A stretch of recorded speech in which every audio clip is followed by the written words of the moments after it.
ওরা অধিবেশন কক্ষের বাইরে অর্থাৎ বিধানসভা চত্বরে এবং বিধানসভা চত্বরের বাইরে যা যা করছে সেটা সর্বজনবিদিত। বিজেপিরও কেন্দ্রীয় নেতৃত্ব সেগুলো নিশ্চিতভাবে পর্যবেক্ষণ করেছে বা করছে। সেগুলো কোনোটাই সাধারণ সংস্কৃতি বা রাজনৈতিক সংস্কৃতি বা স্বাধীনতা, সভ্যতা, ভব্যতা সঙ্গে মানানসই নয়। যে সমস্ত শব্দ বা ভাষা ওদের মুখ থেকে বেরোচ্ছে সেটা নিশ্চিতভাবে কখনো কখনো ওদের মধ্যেও নিশ্চয়ই আলোচনা হয় বা হয়েছে, এবং যারা সংস্কারপন্থী, যারা সংস্কৃতির কথা বলে থাকেন অন্তত মুখেও কৃষ্টি সংস্কৃতির কথা, তারা নিশ্চয়ই এগুলোর সমর্থন করবেন। বন্ধ হওয়া উচিত। এটা সুস্থ সংস্কৃতি, রাজনৈতিক সংস্কৃতি বা রাজনৈতিক কর্মীদের এগুলো সকলে মিলে এগুলোকে বন্ধ করা উচিত বলে আমি মনে করি। সকলে মিলে এই জিনিসগুলো বন্ধ করা উচিত। এগুলো ভালো না, এগুলোতে কারোরই সম্মান বৃদ্ধি হচ্ছে না বা হয় না। তবে এগুলো সব সূচনা করেছে, এগুলো সব সূচনা করেছে বিজেপি। 2019-এর পর থেকে বিজেপি, সকলেই জানে, বিজেপির নেতৃত্ব, বিজেপির এমপিরা, বিজেপির সভাপতিরা, প্রাক্তন বর্তমান, আলিকারও তো অপোজিশনের কথা বলে তো কোনো লাভ হয়নি। তারা যে ভাষায় যেভাবে কথা বলে, বাংলার মানুষ বিরক্ত। বাংলার মানুষ এসব শুনতে পছন্দও করে না, এবং এইগুলো যারা করে তাদের প্রতি বাংলার মানুষের সম্মান বা মর্যাদা বোধও থাকে। এখানে এফআইআর এবং আদালত এবং পুলিশে যাওয়া, এটাও আমি বলছি যে এর পূর্বে কোনো রাজনৈতিক দল এতবার আদালত নির্ভরশীল, তো নিজেদের কখন মানুষ আদালত নির্ভরশীল হয়? যখন তাদের পায়ের তলার মাটি থাকে না। এটা একটা পুরনো বিষয়, পুরনো একটা ভাবনা চিন্তা। দল বসে ঠিক করবে, এবং যদি আমার ব্যক্তিগত মতামতের কথা বলা হয়, আমিও তো একটা সময় এই কথা বলেছিলাম, মতামত দিয়েছিলাম। সব ক্ষেত্রেই যদি বয়সের একটা আপার এজ লিমিটেশন থাকে, এক্ষেত্রেও আমার মনে হয় থাকা উচিত। তবে এক্সেপশন তো আছেই, 100 বার। আমি তো বলেছি, আমি তোমাদের ঘোষণা করেছি, আমি তো বললামই যে ওরা যদি কোনো কেস করে, কোনো ব্যবস্থা নেয়, কেন 60 জনের? আমাদের দল ঐক্যবদ্ধ এবং সংঘবদ্ধ।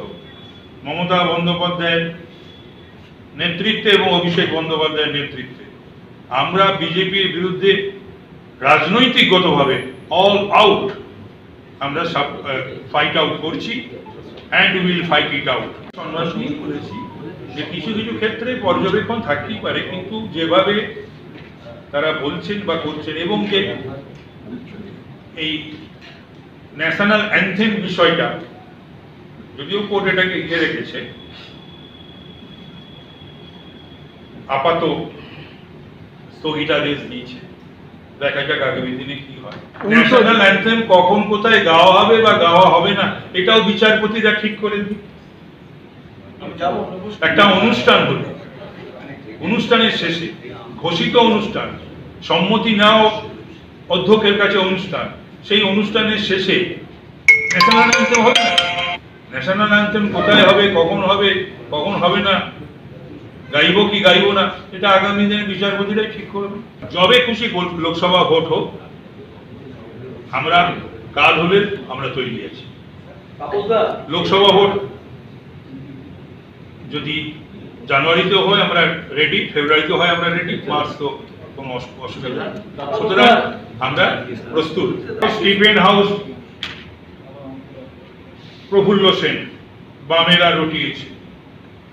বামেরা সহ ভারতবর্ষে রাজীব বিরোধী, কংগ্রেস বিরোধী সব দলই তো রটিয়েছিল বোফোর্স, গান্ধী ইত্যাদি আরো অনেক কিছু স্লোগান, সেগুলো আমার মুখে আনতে রুচিতে বাধে। আমি সাধারণত ওই শব্দগুলো ব্যবহার করতে পারি না, চেষ্টাও করি না। সুতরাং পরবর্তীকালে বিশ্বনাথ প্রতাপ সিং, তিনিও বোধহয় সম্ভবত অনুতাপ প্রকাশ করেছিলেন, এবং তার মৃত্যুর পরে, রাজীবজির মৃত্যুর পরে ক্লিন চিট তাকে আদালত দিয়েছে। সুতরাং মানুষকে এইগুলোকে মাথায় রাখতে হবে যে বিরোধী রাজনৈতিক দল, যাদের সেই অর্থে কোনো রাজনীতি থাকে না, বলার থাকে না, সাংগঠনিক শক্তি থাকে না, জনগণের ওপর প্রভাব থাকে না, তাদের এই সকলের ওপর আশ্রয় নিতে হয়। আশা করব এই সমস্ত ঘটনাবলী নিশ্চিতভাবে বাংলা তথা ভারতবর্ষের মানুষকে রাজনৈতিক দিক থেকে আরো শিক্ষিত এবং সমৃদ্ধ করেছে।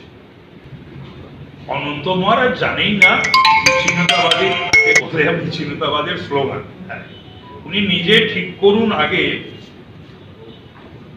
উনি কোথায় থাকেন, কি চান, ওনার কি কোন দল, বা ওনার দল মিশে গেছে কিনা বিজেপির সঙ্গে, বা এখনো ওনার যে দল তার অস্তিত্ব আছে কিনা, এই সমস্ত গুলো আগে ক্লারিফাই করুন বাংলার মানুষের কাছে। আর এনসিআরবি রিপোর্ট তো বলেছে যে ভারতবর্ষের সবচেয়ে নিরাপদ শহর হলো কলকাতা।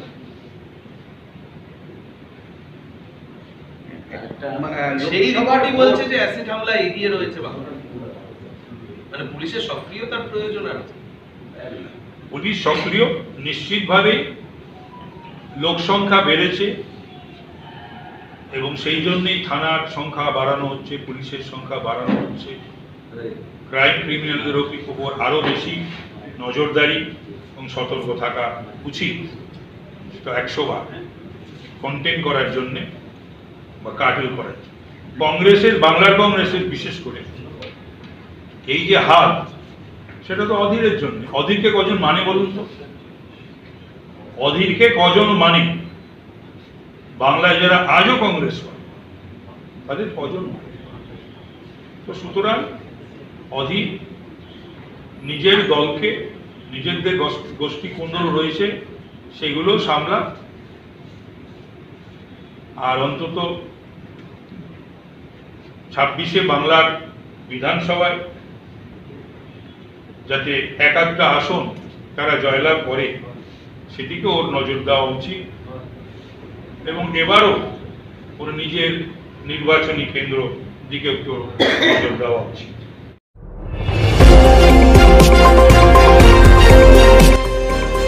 আমার বাংলা, সঙ্গে থাকুন, সঙ্গে রাখুন।